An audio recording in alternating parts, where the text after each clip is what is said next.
Muy buenas tardes a todos, bienvenidos.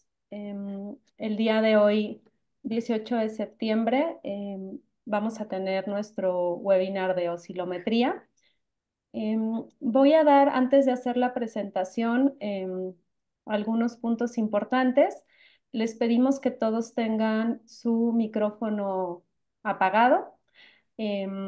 Ahorita voy a hacer la presentación de nuestro ponente. Posteriormente tendremos la presentación y al finalizar tendremos algunos minutos para preguntas y comentarios.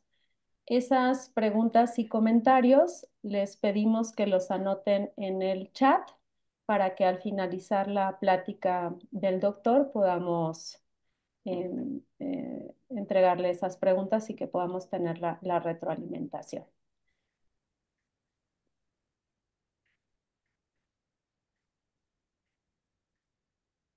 Entonces, pues nuevamente bienvenidos a todos. Yo soy la doctora Ireri Tirión. Actualmente estoy como directora del Departamento de Fisiología, de Fisiopatología de ALAT en el periodo 2024-2026.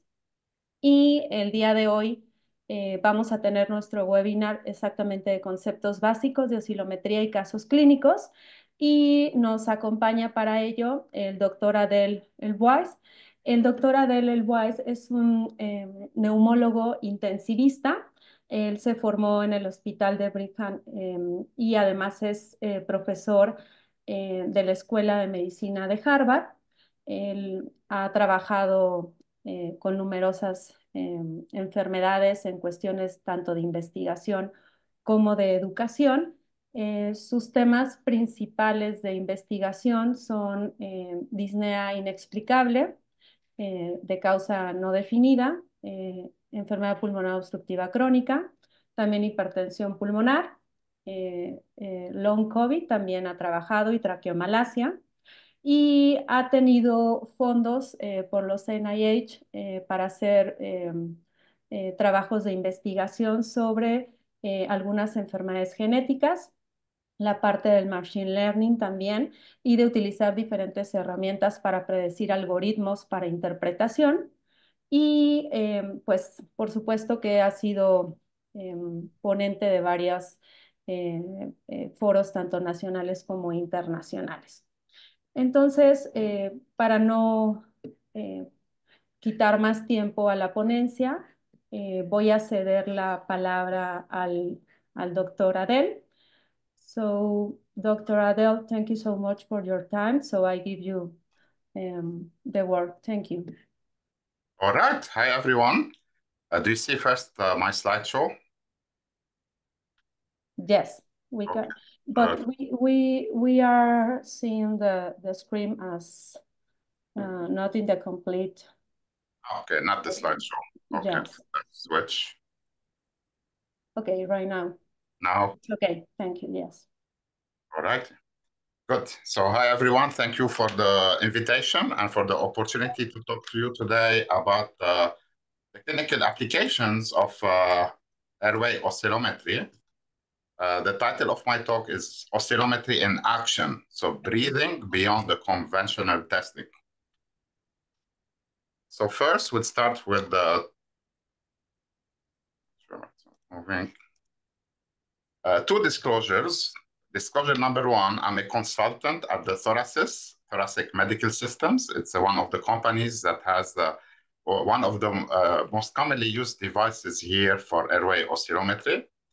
Another disclosure that the topic, it's not easy. So it's difficult to discuss in terms of the interpretation of the physiology behind it, as well as the interpretation of the data. So we try our best to go over the most important points to discuss. And obviously, I will be available to all of you guys. So you have my email address. I know more questions will come up, so I will be available to address them. So feel free to email me and happy to be in touch after the talk any day. So the outline of our discussion today will be to go over an overview of oscillometry, to review the respiratory mechanics basics, the interpretation of the oscillogram, why is oscillometry an important technology in asthma, COPD, tracheobronchomalacia, and a lung transplant rejection. So we start with overview of airway oscillometry. So airway oscillometry, it's a group of techniques for measuring breathing mechanics by superimposing small pressure waves on top of normal tidal breathing. As you can see my pointer, right? Yes, we can see.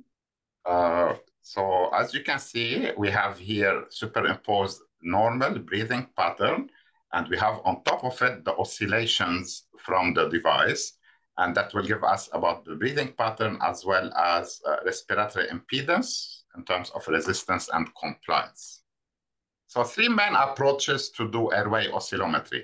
What we call forced oscillation technique that has a single frequency technique.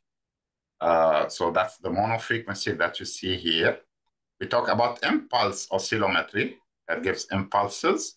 And we talk about pseudo-random noise that is random, so irregular. So most commercially available oscillometry devices use either the impulse oscillometry or the pseudo-random noise. We have tons of commercially available devices, as you can see on this slide, that differ in several important features, including measurement capabilities, frequency range, measured parameters, technology, user interface, test duration, patient cooperation, portability, calibration requirements, clinical validation, and cost, among other factors. So here you can see a picture of an old-fashioned device, a huge, bulky one, but also you see here a more portable, user-friendly device that we have now available. But both of those approaches use a similar equipment configuration. So first, for the technique of measurement, we need to do the nose clipping to prevent the air from escaping through the nasal passages that will allow more accurate airflow measurements through the mouth. We have also to brace the cheeks to reduce the vibrations from the soft tissue, which can distort the oscillometry readings. So by doing the cheek bracing, this will lead to more reliable results. As you can see on this cartoon, we have here what we call a loudspeaker, that's with the old-fashioned device, or now oscillator with the new devices. Loudspeaker or oscillator generates pressure oscillations at various frequencies. And the device here, the part here that we call pneumotach, has pressure sensors to measure the airflow. And measuring airflow is essential to calculate parameters such as airway resistance and reactance. So what's the measurement sequence? So as we can see, we took care here of the nose clipping and the cheek bracing. That's the device, the thermoflow from thoracis. And here, as you can see, patient breathing quietly. And then we push the button here, the oscillator will start working. The thermoflow oscillation, you can see them. And we can see the measured waveform that combines both the normal breathing pattern. On top of it, we have the oscillations. So as we said, this will allow us to get a sense of the respiratory mechanics. So eventually, what are we talking about? We're talking about a range of frequencies, and we care about the slow impulses, such as at 5 hertz, and the fast impulses, such as at 20 hertz. So we talk about low frequencies and high frequencies. So the high frequencies, such as the 20 hertz, has low depth of penetration. So as you can see here in red, just gives us an idea about the upper airways that we call large central airways, as compared to the low frequencies that have deep penetration and gives us an idea about the total airways that will be the central and the peripheral as depicted in the picture here. So in other words, higher frequency oscillation are reflected from the larger airways. Lower frequencies travel more to the periphery before returning to the mouth. And the whole concept here, we talk about frequency dependent or frequency independent change of the resistance. When the resistance values do not change at different frequencies, if the overall resistance is increased, this means that it's an indicative of a proximal obstruction. If we have frequency dependent, in other words, when the resistance varies with frequency more than what we expect for age, this may be indicative of a distal peripheral obstruction. So that's the bulk of the story in airway oscillometry. Why we talk about the airway, the small airways? So small airways are less than 2 millimeters in diameters that are devoid of cartilage and mucus secreting glands. They constitute the zone between the conducting and the respiratory lung zones that consist of the respiratory and terminal bronchioles. They are a major site of pathology in many lung diseases, including asthma and COPD. So small airway disease is very important clinically, and we'll talk more about it in a few minutes. But unfortunately, it's a zone of silence, although it contributes normally to about 10% of the total resistance to flow. But the contribution will be more important in disease conditions. And spirometry does not fully assess the small airways. As you can see here in this Venn diagram, we have respiratory symptoms, diagnosis, abnormal spirometry, and abnormal oscillometry. You see the overlap. So we have a significant number of findings that we can see with oscillometry that are not present in spirometry. And we know by the time significant changes happen in spirometry, namely in FEV1, there has likely been substantial disease progression and airway remodeling, limiting our ability to do some important reversal and recovery. So it's important to detect the disease early on. And the assessment of small airways is a challenge across the board, and many investigators are still working hard and harder to try to find a best technique, best technology to detect the disease in small airways. As you can see in this table, we talked about imaging stuff, about bronchoscopy, exhaled breath, nitric oxide, plethysmography, but you see the oscillometry is also part of the tools that we have to assess the small airways. What are the advantages of airway oscillometry? So airway oscillometry requires only passive cooperation of the subject, so it's effort independent. That's why it's useful in patients with neuromuscular diseases and children, as long as it's not an advanced neuromuscular disease, because we want some seal around the device. So if they are so weak, they cannot. But in between, before the severe case, that's the beauty of the airway oscillometry, it's effort independent. Sensitive to lung periphery, as we described, portable devices, easy maintenance, easy calibration, and it's available now commercially for clinical use. The main limitations, though, number one, less familiarity among healthcare providers compared to spirometry, limited availability in some healthcare settings, but things are improving as we move forward with this technique, lack of extensive evaluation over different disease conditions, limited standardization protocols and reference values across devices. Obviously, similar to spirometry, we have controversy around the best way of interpreting the results. For example, using z-scores or the traditional absolute values. For us, for our practice, we use the z-scores cutoff that were recommended in the European Respiratory Journal paper in 2013. If this score is less than minus 1.645, that means the measured value is below the lower limit of normal. If it is above 1.645, it's above the upper limit of normal. If it's around zeros, it means it's precisely at the predicted value. All those limitations being said, hopefully they will be overcome once the technique, if adopted, is adopted more widely and more thorough studies are being conducted.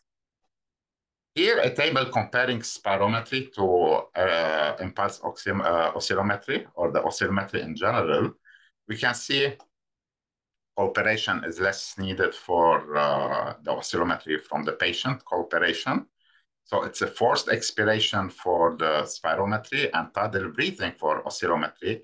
The intra-subject variability, unfortunately, still remains high for oscillometry, 5 to 15%, as compared to 3 to 5% in spirometry.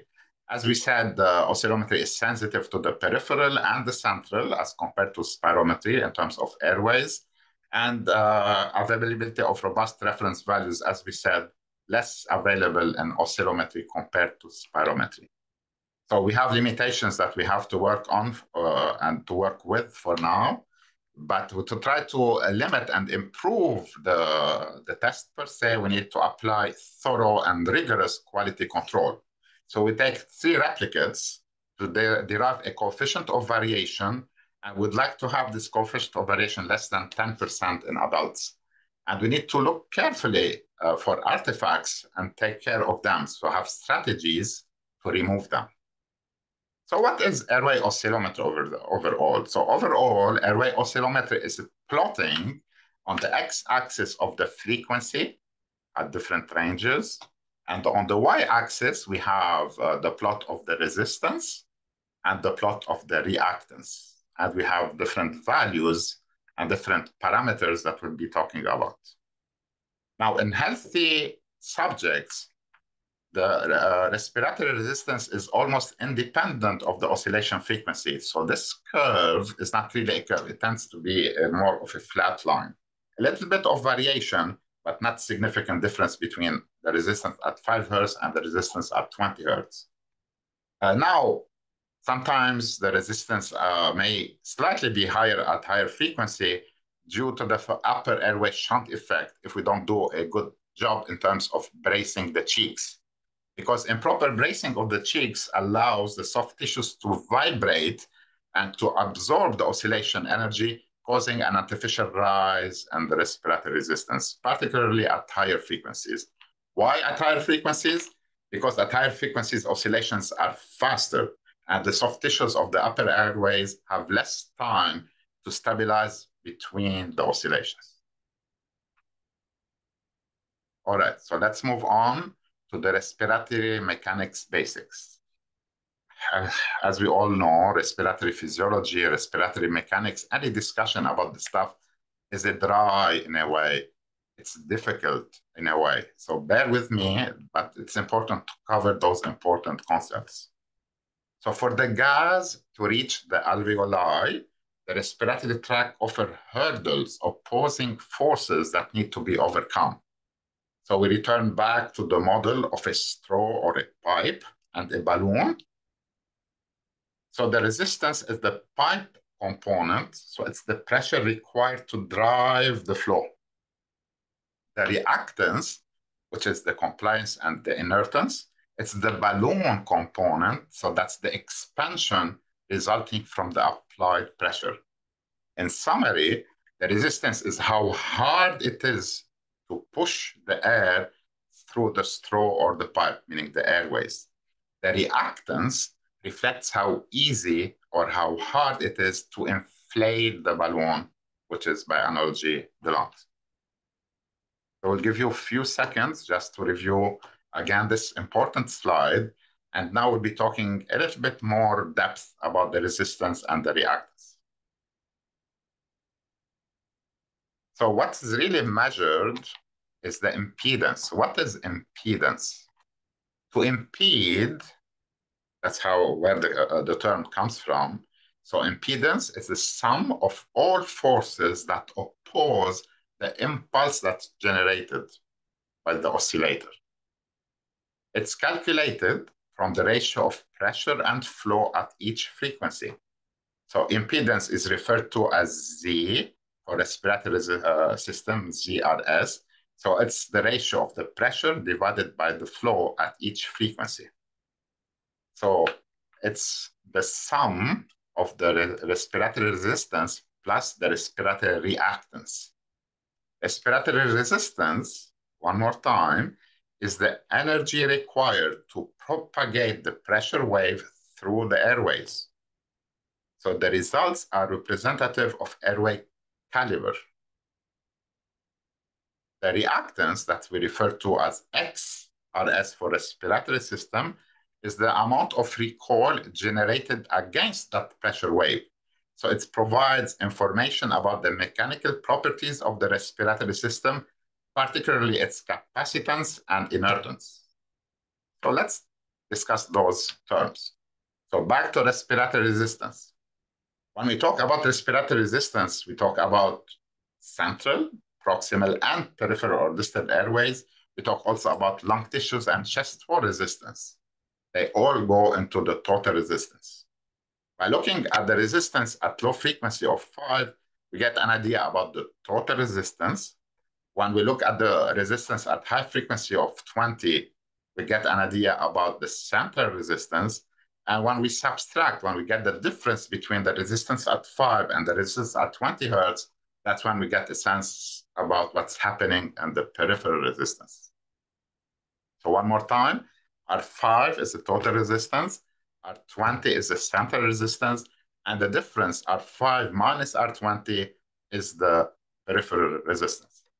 So in obstructive lung diseases, as we know, the resistance is increased. In order to get a sense where the obstruction is, we look at the R5, R20, and R5 minus R20. So if in center we have a case of central or proximal airway obstruction, the total resistance is up, and it's independent of the oscillation frequency. So we get a sense of it while looking at the R20 to give a sense about the center resistance. But the difference between R5 and R20 is not high if it's the case of a center resistance. If it is a case of peripheral resistance, the resistance is highest at low frequency and falls with increasing frequency. Now, respiratory reactance. Reactance is the capacitance plus the inertance. I promise you that's the last slide about those difficult terms. So capacitance measures the elastic recoil forces of the respiratory system. It reflects the compliance of the respiratory system. And primarily, it's a property of the smaller airways. It's reported as negative numbers, negative values in oscillometry. Inertance, inertia, is a tendency of a body to preserve its state of rest or uniform motion unless acted upon by an external force. So one more time, inertia is the tendency of a body to preserve its state of rest or uniform motion unless acted upon by an external force. So inertance refers to the resistance of the respiratory system to the changes in the airflow velocity. So it's a property of the larger airways, and it's reported as positive numbers. We're good? So moving along, so that's the curve, the typical graph of the reactance for the oscillometry. So respiratory reactance that we describe. So the respiratory reactance is influenced by the oscillation frequency. So at low frequency, the capacitance dominates, meaning the compliance plays a significant role. So when air enters the lungs, the lung tissue and the airways expand, storing energy. The stored energy results in negative reactance because it opposes the changes in airflow, acting like a spring that pushes back against the movement of air. At high frequency, the inertia of the air column and the larger airways dominates. So as you can see in the graph, so below, at low frequency, that's the capacitance issue. At high frequency, it's an inertance issue. So at high frequency, inertia of the air column and the larger airways dominates, and inertia, as we discussed, refers to the resistance of the air within the airways to changes in airflow direction or velocity. So larger airways have more mass and therefore have greater inertia. So this inertia resists the changes in airflow and leads to a positive reactance. Again, lots of jargon, and as promised, that will be the last one in terms of going over those important physiological concepts. Just to conclude here is that the reactance at 5 hertz is more negative in obstructive and in restrictive lung diseases. But the effect is more pronounced in obstructive diseases due to localized small airway narrowing. So it's not homogeneous. So you need more force to overcome the stiffness and maintain the airflow in small airway disease. In restrictive lung disease, the resistance is spread evenly throughout the lungs, making the lungs uniformly stiffer, so leading to a less severe shift in the reactance at 5 hertz. So again, we review more and more as we go over clinical cases. Now, this value here of the resonant frequency is the frequency at which point we have the capacitance and the inertance are equal. So the total reactance is 0, as you can see here. So it marks the transition from lung stiffness, dominating at low frequencies, to airway inertia dominating at higher frequencies. Also, the resonant frequency is increased in restrictive and in obstructive lung disease. In obstructive lung disease, the resonant frequency is increased because the narrowed airways create more resistance, making it harder for the air to flow and the oscillations to travel. So that's why this value is high. In restrictive lung diseases, also the resistance is high because the lungs are stiffer, so they cannot stretch as easily, causing the reactance to shift upward. So we talked about the reactance, we talked about the resonant frequency, and this value, the reactance area, is the area under the reactance curve for the lowest frequency to the resonant frequency. So that's this triangle that's known as Goldman triangle. So it's quantitative index of the total respiratory reactance at all frequencies between 5 Hertz and the resonant frequency.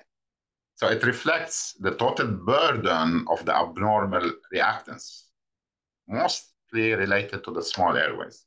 Also, the reactance area, the AX, is increased in obstructive and in restrictive, but it's mostly in obstructive because airway narrowing causes greater resistance and more negative reactance.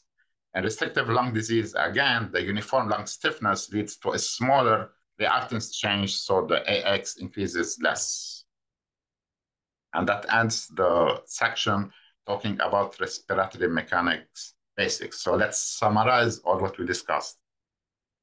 For the gas to reach the alveoli, the respiratory tract offers hurdles, opposing forces that need to be overcome.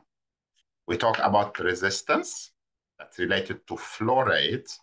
We talk about the resistance in the central or large airways, but also the resistance in the peripheral airways.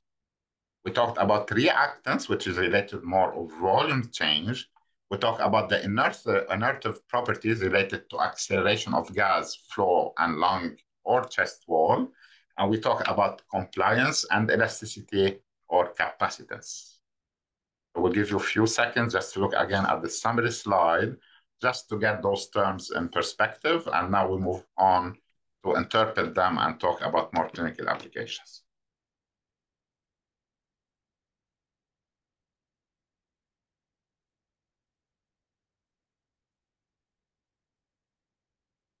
All right, so let's now look at the oscillogram and try to interpret them. So as we all do, right, in medicine in general, it's all about pattern recognition. So we look, okay, resistance is high, the X is high, the reactance is low, the frequency is increased. So that's how we look at those patterns. We look at the numbers and we try to come up with the conclusion. So as we said, obstruction of the small distal airways in the peripheral lung causes an increase in resistance with a downward shift in reactance. So that's the case in asthma or COPD. The large airway obstruction causes a parallel upward shift in the resistance, and the reactance remains largely unchanged. Because as we said, reactance is mostly related to small airway disease.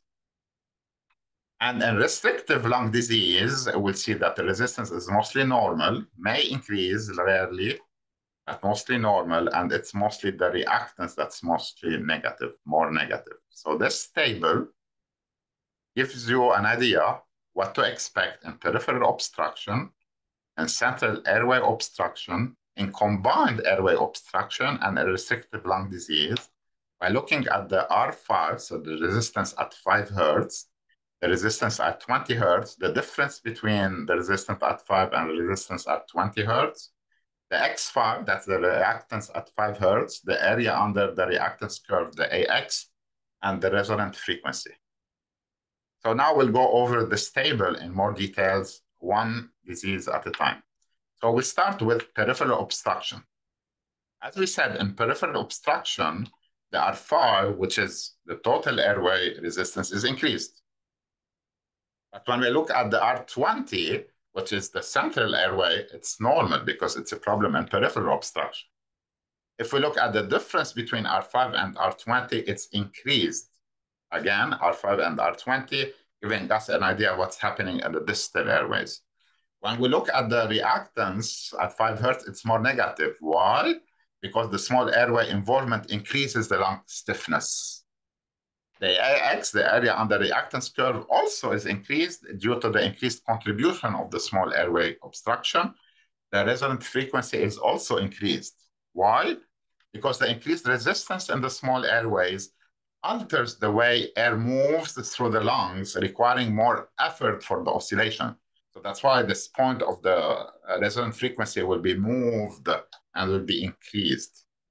So as a result, the airway, the resonant frequency increases because the obstructed small airways prevent the normal air to flow and causing the lungs to resonate at higher frequency.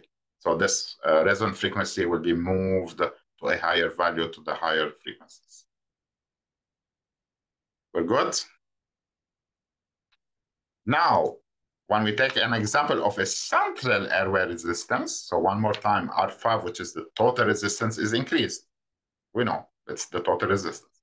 We look at the R20, the resistance at 20 hertz is increased because it's a central airway resistance here, a central airway obstruction. When we look at the difference, R5 minus R20 is normal because R5 minus R20 is giving us an idea about the airway, the small airways, the peripheral obstruction case. The reactance, X5, is normal since the small airways and the elastic properties of the lungs are not involved. It's a case of the central airway obstruction. AX, the area under the reactance curve, is normal, again, because there is no significant small airway obstruction, and resonant frequency is normal for the same reason.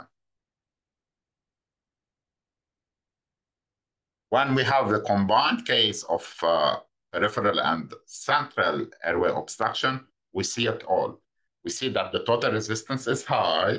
We see that the R20 is high, that the difference between R5 and R20 is high. We see the X5 more negative. We see the AX increase and the resonant frequency increase, which is the combination of both the central and the peripheral resistance. Lastly, when we have a case of a restrictive lung disease, as we said, the resistances are usually normal.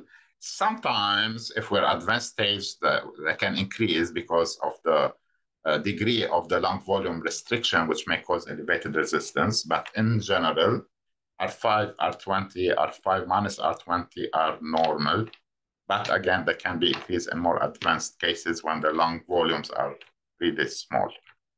X5, the reactance at 5 hertz, is more negative, as the lung stiffness is the hallmark of a restrictive lung disease, reducing the lung compliance. AX increased because of the reduced lung compliance and higher airway resistance when it's the case in advanced cases. And the resonant frequency is increased, again, due to reduced lung elasticity, leading to higher resonant frequency. So it will be harder to inflate those stiff lungs. And that's it, I'm done. So now let's move and discuss specific cases to make all what I discussed so far clearer and more clinically applicable. So that's how the output from the oscillometry device looks like. So again, here on the x-axis, we have the frequency in hertz. On the y-axis, we have the resistance curve up and the reactance curve, it's the one below. The visual cues, we have the slider with the different colors to give you a sense of its normal, abnormal, low, or high. And we have here the R5, R520, and AX, among all the other parameters that we can get.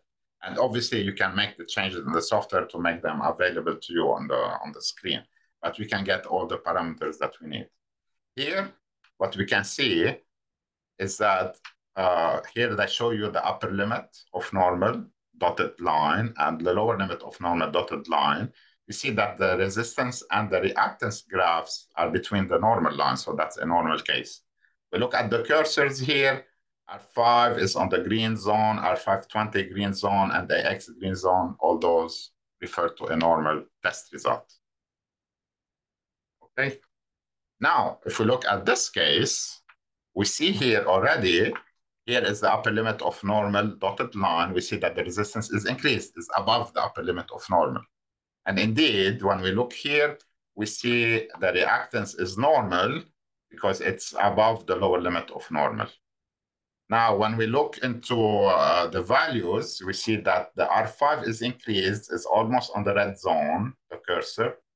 And here the R520 is on the green zone, so it's normal. So high total resistance, which is the R5, the difference is normal. So what are we dealing with here? It's a case of a central airway resistance. Now, they don't show the R20 here. You can get it, obviously. But by saying the total resistance is high and the peripheral resistance is normal, what else can be elevated other than the central resistance, which is the R20? So that's a case of a proximal or central airway obstruction. Here, it's important also to mention that we need to look at the coefficient of variation, as I said, for quality control. We love to see it above 10%. Here it's around 11.2. Sure, can be better. So that's also for quality control, we need to look at it. Moving along for another case, again, similar format in terms of how it looks like. Here we can see that the resistance is curving up. So it's really curving. The reactance is shifted downward, so it's below the lower limit of normal. Now, when we look at the values, we see that the resistance, total resistance is a bit elevated, not too much, but the peripheral resistance is so high on the red zone, and the area under the curve is increased. So what are we dealing with here? So the total resistance is elevated slightly, but yes, it is elevated. And look at the peripheral resistance is very elevated and the reactance is elevated. So that's the case of the peripheral airway obstruction. Deal. Moving along, we talk here about bronchodilator tests. So we can do pre and post bronchodilator oscillometry. The difference, though, as compared to spirometry, we're asking a lot from the oscillometry. Basically, we want the difference pre and post to be much higher than the typical 12% that we use for oscillometry. So we say the resistance at 5 Hertz is reversible, responsive to bronchodilator, when the difference pre and post is above 35%. And if you read other literature, it's even higher, 40, 45, so different values, but it's high, not just the 12%. And when we're talking about the reversibility at the area under the reactance curve, we'd like it to drop more than 65% to say, okay, we have evidence of bronchodilator responsiveness. This being said, although the cutoffs are usually higher than spirometry, despite those higher cutoffs, usually oscillometry bronchodilator test is more sensitive compared to bronchodilator testing in spirometry. In other words, I have an asthma patient, I do bronchodilator, pre and post spirometry can be normal. If I do oscillometry, maybe I find reversibility, bronchodilator responsiveness. So let's look at this graph and talk through together what's wrong here. So again, similar looking graph. We see the upper limit of normal here, the lower limit of normal here. The curves are looking fine. All the dots here are on the green, except this one, R5, R20, more on the higher side. That's on the green, that's on the green. But more importantly, not to miss, to look at the coefficient of variation. You see coefficient of variation of 27.5%, so it's too high. So again, we'd like the coefficient of variation to be less than 10%. And here, as you can see, only 3 measurements were done, despite one measurement being higher than the other ones. So see here, so it seems this is an artifact or there's something wrong. So we keep repeating the measurements until we're happy with 3 values, giving us a coefficient of variation less than 10%. So we need to take more and remove the faulty ones. And maybe by repeating the test and improving the quality of the test, the R5, R20 will not be looking as abnormal as it is the case here. So again, make sure we have a good quality control before we start interpreting those results. What's wrong in this test? So in this test, we see, again, the resistance, total resistance is here. The resistance at 20, the center resistance is here. The peripheral resistance is here. The X5 is here. The AX is here. All are normal. So that's a normal test. But what's happening here? So that's before and after bronchodilator. So if you look at this value of bronchodilator responsiveness pre and post, it's 204%. Gosh, really? So although it's a high number, just keep in mind, so those are calculated numbers. So the difference in the slope is very close to zero. So when you divide with two numbers with close to zero, will lead to high, big relative change. So sure, it's 204%, but has no biological relevance whatsoever. All what I can say, it's above the value. I look at the curve. If I'm really, okay, significant clinically or not, I will make comments on it. So again, quality control. Just make sure we understand what's happening before we interpret them. What's wrong here? So again, here we see pre and post, so it's bronchodilator test. We see the R5 here, R20 here, the R520 here on the right side, the X5 low on the right side, the AX high on the right side. What's the problem? So again, R5 is a bit elevated on the yellow. R20 is normal. R520 is high. So it's a problem with peripheral airways. So it's small airway disease. So R5 and R520 are elevated. That's what we describe as strong frequency dependence. The area under the reactance curve is elevated. It's on the red side. There is no significant reversibility. You see 19, 12, 25. We said we need higher values. So it's a case of small airway disease, and the differential diagnosis here can be asthma with fixed obstruction or COPD. Now let's move to talk about specific disease conditions. I'm not preaching the choir, so you know the importance of those diseases. For example, starting with asthma, we know that small airways disease is highly prevalent in asthma. So small airways dysfunction and inflammation contribute significantly to the clinical impact of asthma.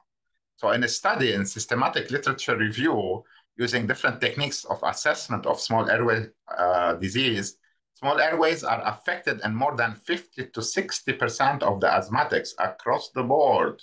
Like we have, okay, 26, 36, but we have significantly high number of patients with asthma who have small airway disease. And this small airway disease is not an issue only of early or more severe cases. It's across all asthma severities. So we see small airway disease across all asthma severity with evidence of small airway disease even in the absence of proximal airway obstruction. So here in this graph, we see with and without proximal airway obstruction. Here looking at the FRC from spirometry or total lung PFT, RV, the residual volume, and here RV over TLC, and here FEF 2575, and the small vital capacity or forced vital capacity, we see across the board that we have significant small airway disease, regardless if you have proximal or with or without proximal airway disease. And here in this graph, mostly we're looking FEF 2575 for assessment of the small airways.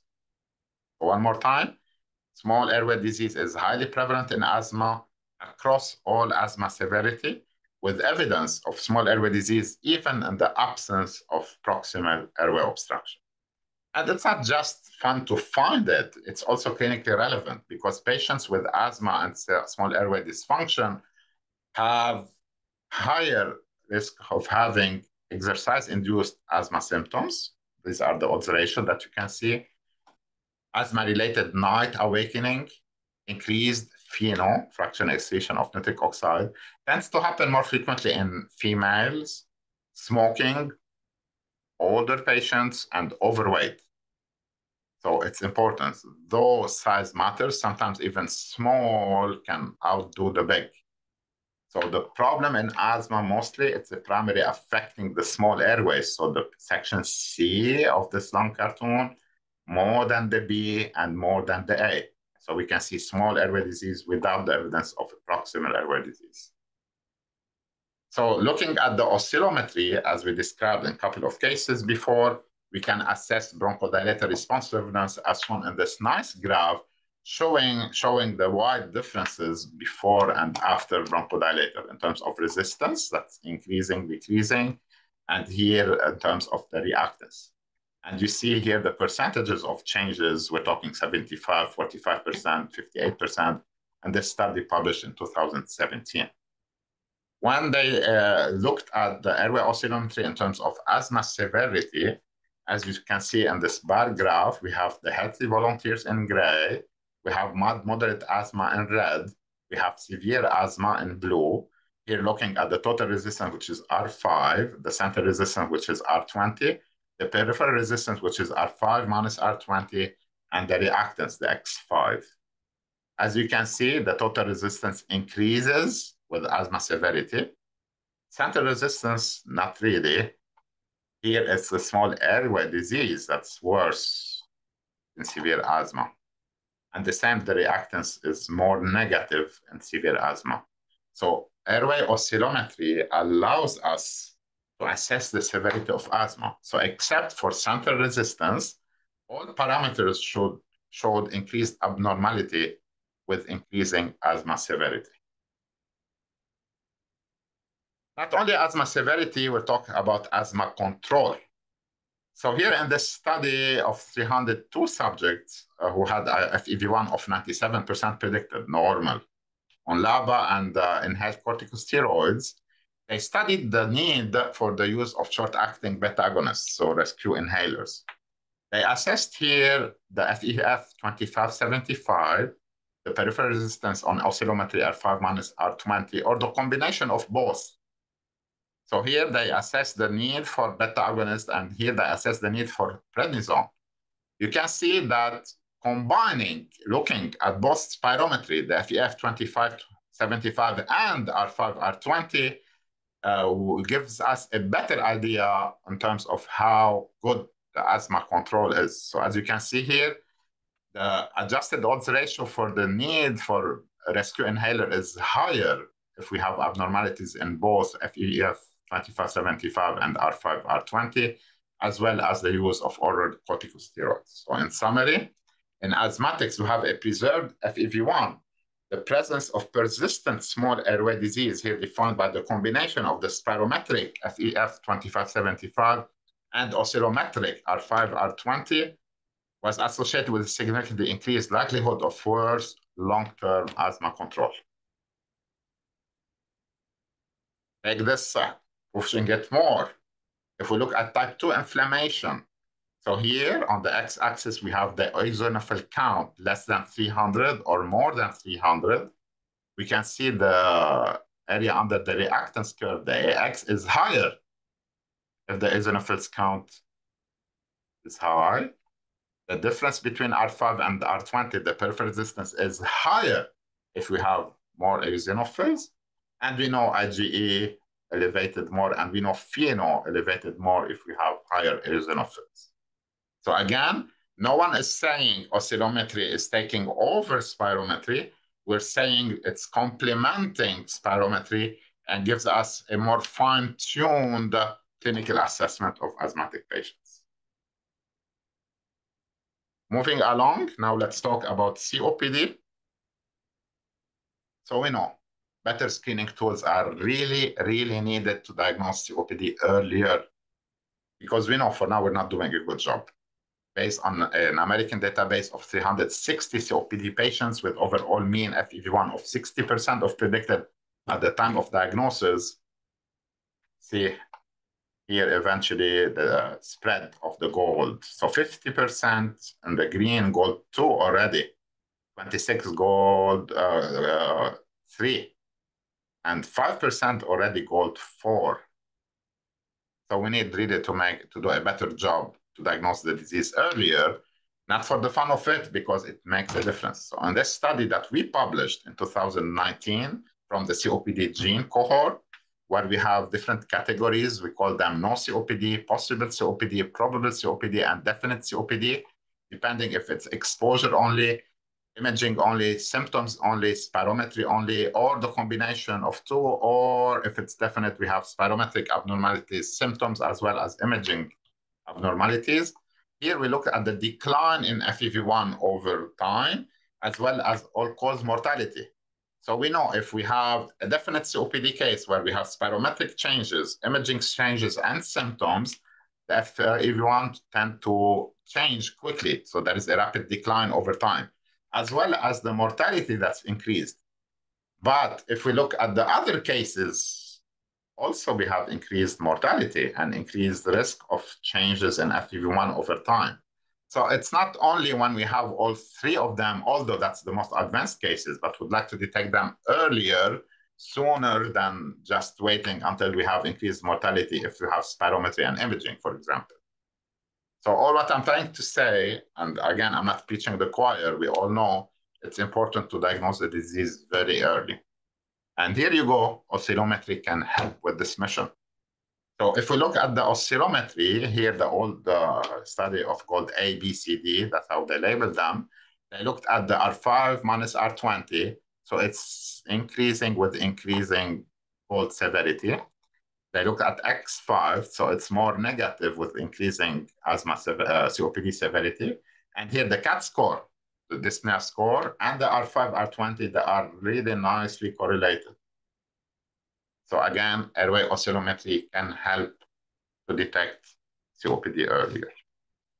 And even treatment of COPD, we can detect changes. So in this study, published in 2014 in Respiratory Medicine, they took a small number of subjects, 14 sure. They were given fluticasone and salmeterol for 3 months, for 12 weeks.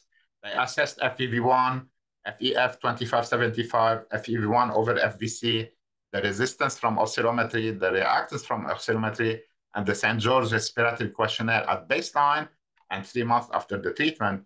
As you can see, the p-values are not significantly different for the spirometric values, whereas for the oscillometric values, they changed significantly. So respiratory questionnaire obviously improved. So patient got better with treatment. That's the dyspnea. And the total resistance and the reactance showed significant improvement, whereas FEV1, FEF 2575, and the FEV1 over FVC remained unchanged.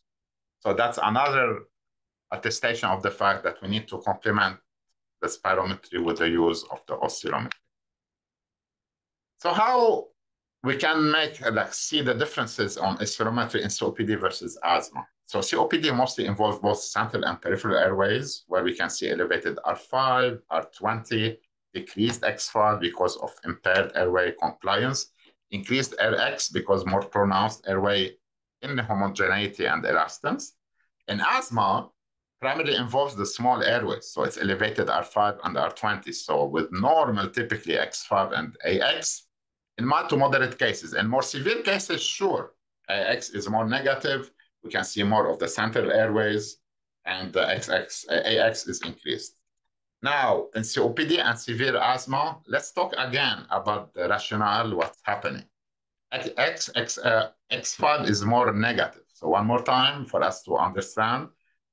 X5 reflects the elastic properties of the lung tissue and airway function.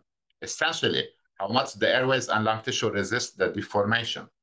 In COPD and severe asthma, X5 is more negative because of increased airway stiffness and lung hyperinflation.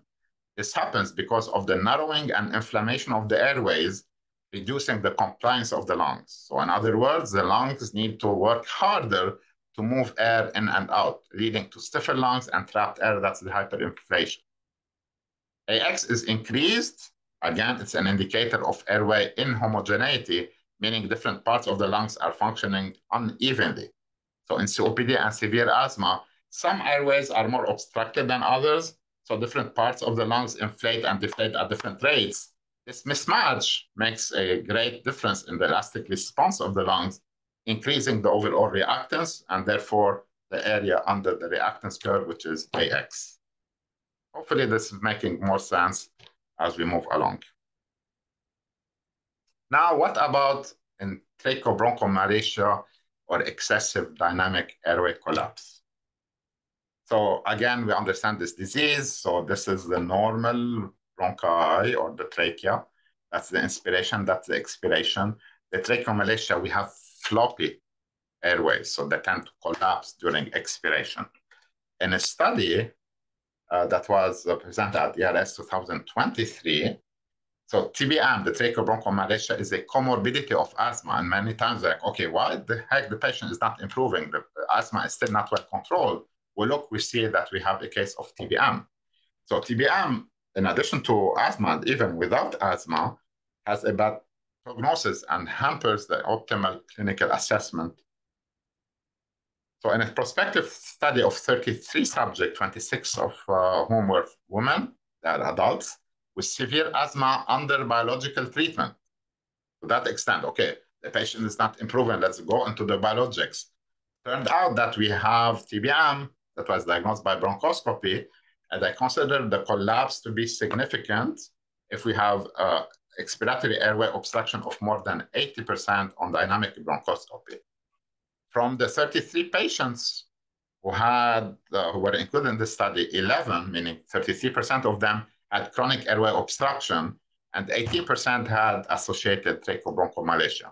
So they looked at the airway oscilometry, and they showed that we can detect significant differences in the airway oscilometry results. As seen here, in blue, no tracheobronchomalacia. In orange, you have tracheobronchomalacia. Resistance, different. The change of the reactance between 5 hertz and expiration here brings us to this important chapter that now we have availability of getting what we call the intra-breath oscillometry.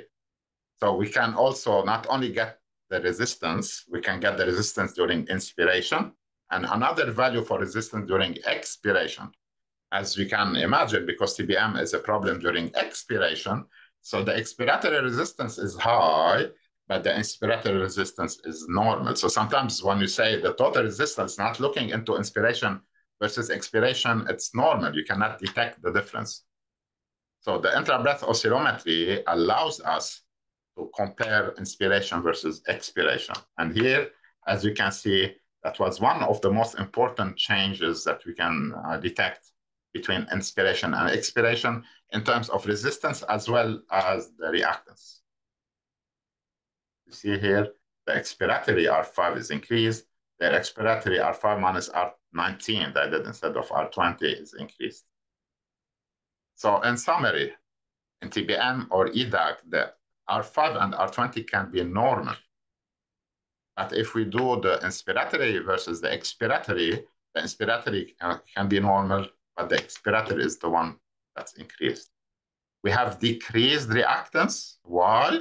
Because in TBM, the trachea is floppy, particularly during expiration, leading to loss of airway elasticity. This is reflected by a decrease in reactance, indicating that the ability of the airways to recoil during breathing is reduced. So this can be detected even if the total resistance R5 and R20 are normal. When we look at the AX, it's increased as well because we have greater variability in airway mechanics during breathing. Because during expiration, the airways collapses, leading to airflow limitation that vary throughout the breath cycle. And that's particularly useful in TBM as the AX increases with the extent of the airway collapsibility. So it gives us a sense about the severity of the disease. And lastly, we'll be talking about the lung transplant rejection, which is a growing field, and we started to use it in clinical practice to try to detect rejections early on. We know we have different types of rejection. We have the acute cellular rejection that begins in the small airways, the silent zone. Currently, okay, we do biopsies, which is the gold standard, in addition to monitoring the spirometry. But spirometry lacks sensitivity to detect biopsy-proven episodes of acute cellular rejection. Up to 75% of all the small airways must change before being detected by FEV1. So sensitivity of the spirometry is only 60% to detect clinically significant grade 2 ACR, acute cellular rejection, which is 10% drop of FEV1 or higher. Bronchoscopy and biopsies show sampling error, sampling bias, and lots of times we have that in the sample few small airways. It's a procedure that has risks, it has morbidity, it has high cost. And also routine surveillance bronchoscopy with biopsies is not universally adopted in all lung transplant centers. So that's why, okay, let's look into airway oscillometry. And indeed, airway oscillometry has been shown to assess lung function, including the small airways.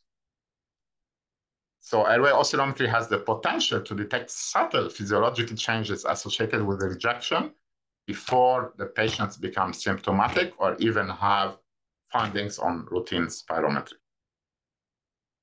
So the results can assist in early diagnosis. Actually, abnormal findings were detected 2 weeks prior to the scheduled bronchoscopy and the biopsy. This is as early as 4 weeks post-transplant for patients with grade 2 acute cellular rejection. Also can help in surveillance. Easy to do airway oscillometry. So for us, in our clinical center, we do both. We do spirometry and airway oscillometry every single visit. And how many times we have normal, purely, completely normal spirometry, and oscillometry, we detect small airway disease and we start treating for rejection. Also, after treatment, we reevaluate, and indeed, we see that the numbers are improving. Again, when the spirometry, even when the spirometry is flat, is completely normal. It's also the case in chronic lung allograft dysfunction that develops in 50–70% of patients within 5 years, and it's a leading cause of death in the recipients. It's diagnosed usually by 20% decline in FEV1 compared to the average of the 2 best post-transplant measurements, at least 3 weeks apart. But the use of oscillometry helps with patient surveillance, early diagnosis, and more research is ongoing to cover the potential of airway oscillometry to discern the various phenotypes of chronic lung allograft dysfunction. I mean, BOS, bronchiolitis obliterans syndrome, restrictive allograft syndrome, and mixed phenotypes.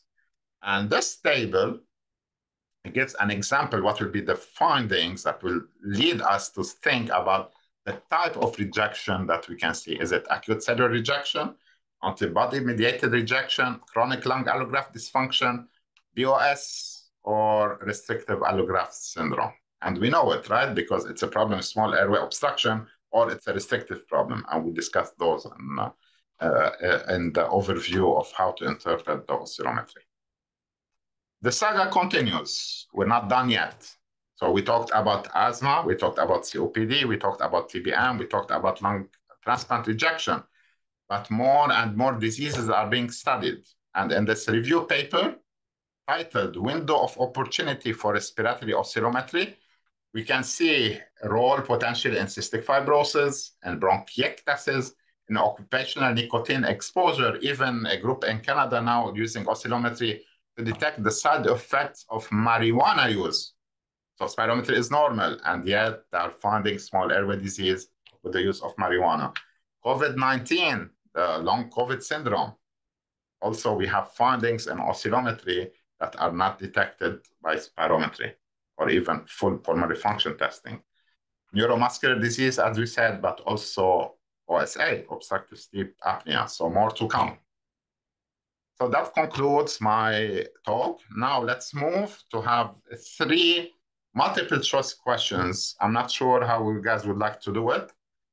So I will read the case, we'll go over the options, and we'll try to answer them together. So case number 1, we have a 38-year-old guy with a 6-month history of dry cough and progressive shortness of breath. No smoking history and no known allergies. Spirometry is normal. FEV1 is 95% predicted. The ratio is 0.82. CT chest unremarkable. Airway oscillometry done, R5 normal, R20 normal, R5 minus R20 normal. X5 is more negative, so it's decreased. AX is increased.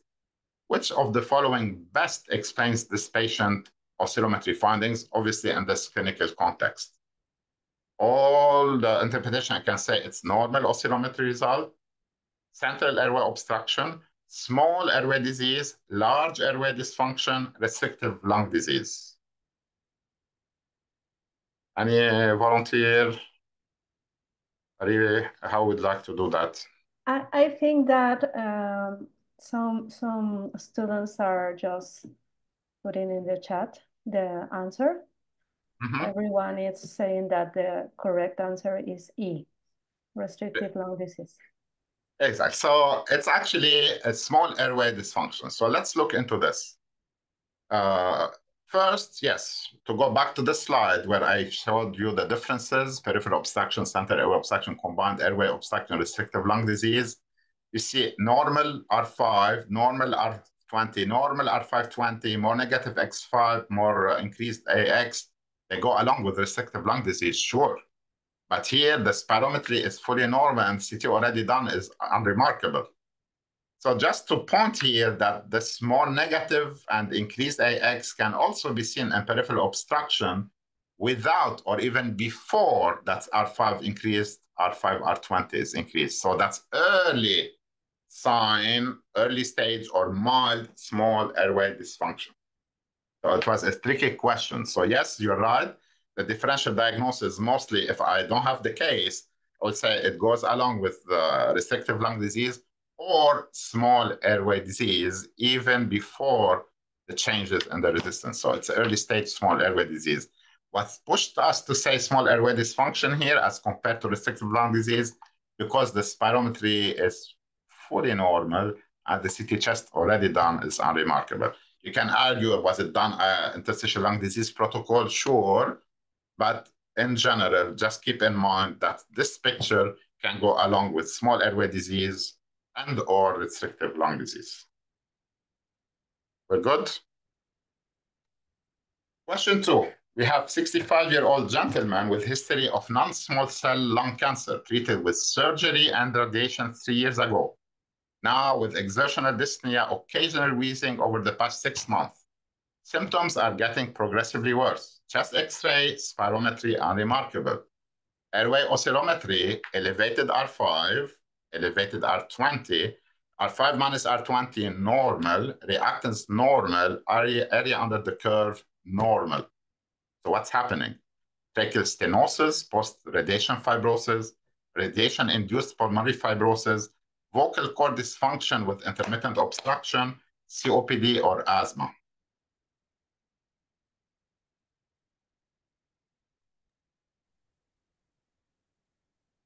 Okay, let me see if anybody is going to write in the chat.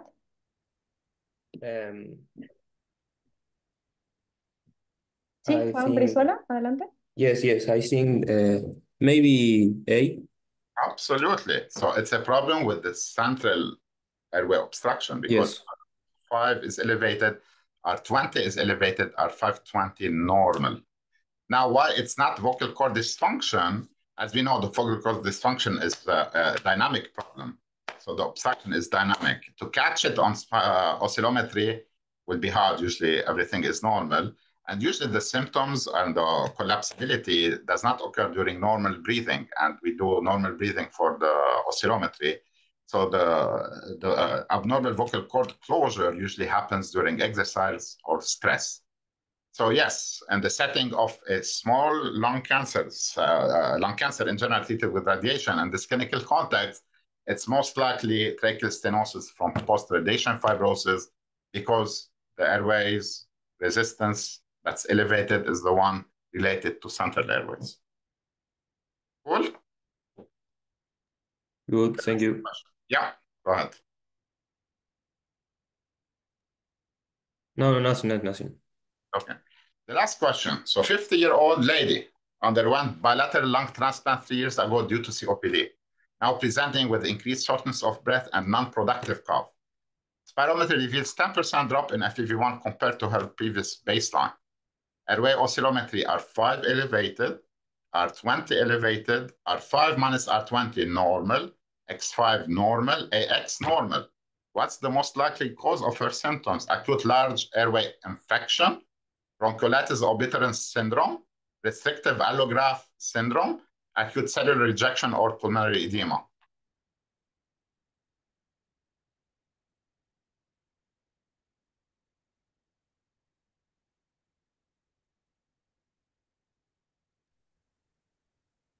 Any taker?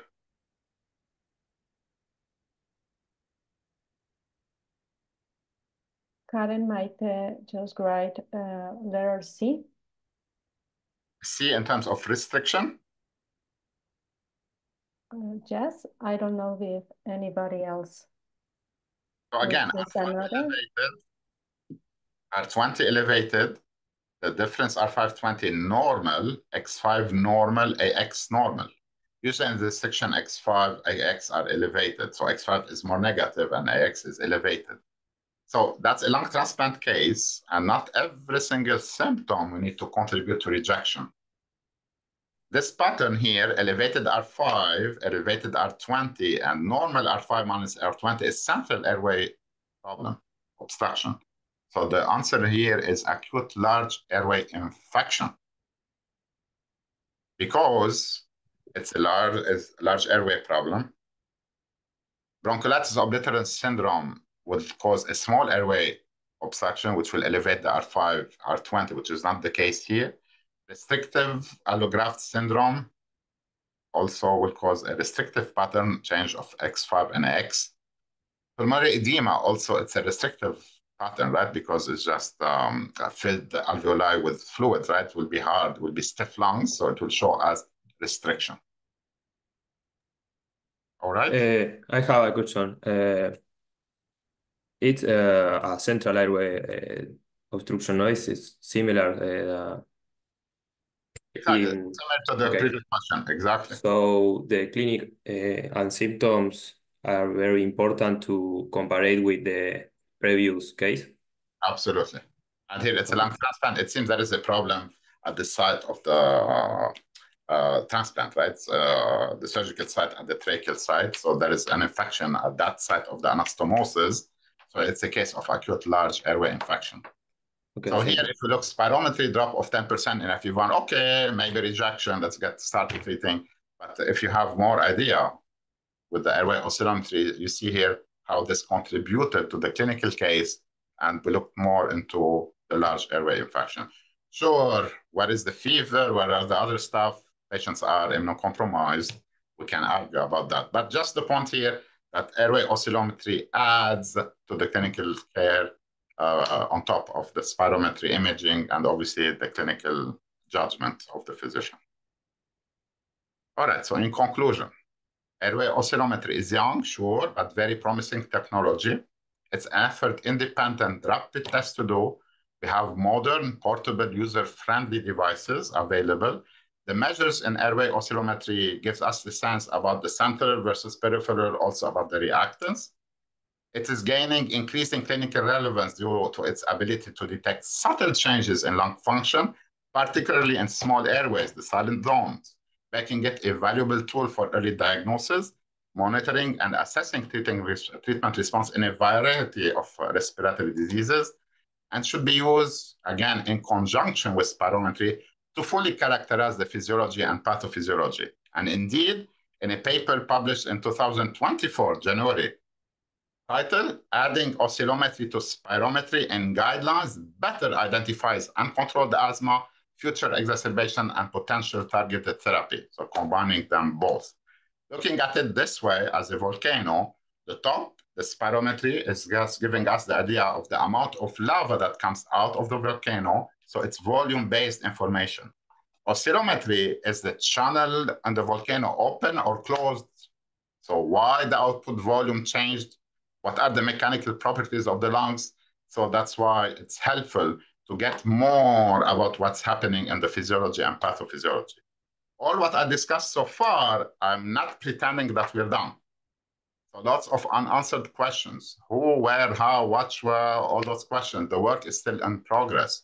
And the saga continues, and hopefully we'll be talking to you more and more about the new stuff as we have new research studies being done. I'd like to conclude with this quote from Enrico Fermi. He's an Italian physicist. He said, before I came here, I was confused about the topic. After listening to the lecture, I'm still confused, but at a higher level. I hope that I achieved this goal, explained what we can in an hour plus, an hour 15, 20 minutes about oscillometry, giving you a sense about the clinical applications, but obviously more to come. And hopefully we'll hear more from you about more confusing questions at a higher level that will be the topics for research. And as I said, that's my email address. Happy to talk after. Send me questions, comments, critiques, whatever you have in mind. Happy to chat, happy to talk, happy to meet online, in person, whatever you like. And would like to thank you. Thank you so much. Muchísimas gracias a todos. Y la plática queda grabada en la página web de ALAT para aquellos que quieran volverla a ver o que no pudieron conectarse.